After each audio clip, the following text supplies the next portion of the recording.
నానమ్మ మాటకు స్వాగతం. భార్యాభర్తల మధ్య అన్యోన్యత పెరగాలంటే రాళ్ళ ఉప్పుతో ఏం చేయొచ్చు? మీరు ఇతరులకు మంచి చేసేవారైనా కొన్ని ఆర్థిక, మానసిక ఇబ్బందులు వేధిస్తున్నాయా? అయితే ఇలా చేయండి అంటున్నారు ఆధ్యాత్మిక నిపుణులు. కంటికి తెలియని ప్రతికూల శక్తుల కారణంగా ఇలాంటి ఇబ్బందులు ఏర్పడతాయని వారు చెప్తున్నారు. అలాంటి శక్తులను పారద్రోలి ప్రతికూల ఫలితాలను తరిమికొట్టి సానుకూల ఫలితాలను ఇచ్చే శక్తి ఒక రాళ్ళ ఉప్పుకే ఉంది. మరి కంటి దృష్టి లోపాలను తొలగించుకోవాలంటే రాళ్ళ ఉప్పుతో ఎలా చేయాలో ఈ వీడియోలో తెలుసుకుందాం. మీకు కనుక నా వీడియోస్ నచ్చితే లైక్ చేసి సబ్స్క్రైబ్ చేయండి.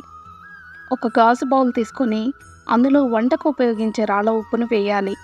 ఆ బౌల్ని స్నానపు గది అల్మారాల్లో పైభాగాన ఉంచాలి. ఈ బౌల్పై నీరు పడకూడదు.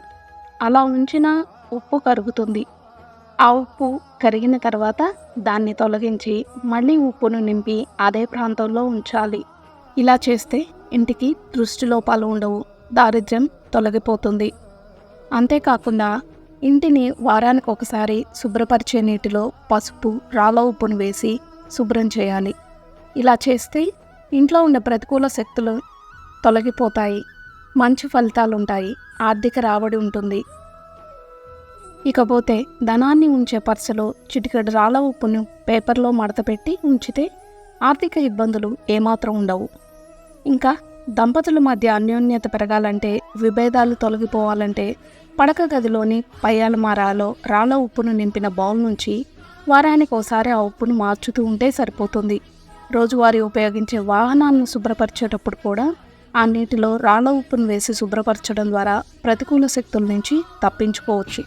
ఇంకా వాహనాల కోసం పెట్టే అనవసర ఖర్చు కూడా తగ్గుతుంది. ఇంకా ప్రమాదాలు జరగవు. అంతేకాకుండా వారానికి 2 సార్లు స్నానం చేసే నీటిలో ఉప్పును వేసి స్నానం చేస్తే అనారోగ్య సమస్యలు ఉండవు, మానసిక ఇబ్బందులు తొలగిపోతాయి, సానుకూల ప్రభావం ఏర్పడుతుందని పెద్దలైతే చెప్తున్నారు. ఇదండి మీ నానమ్మ మాట.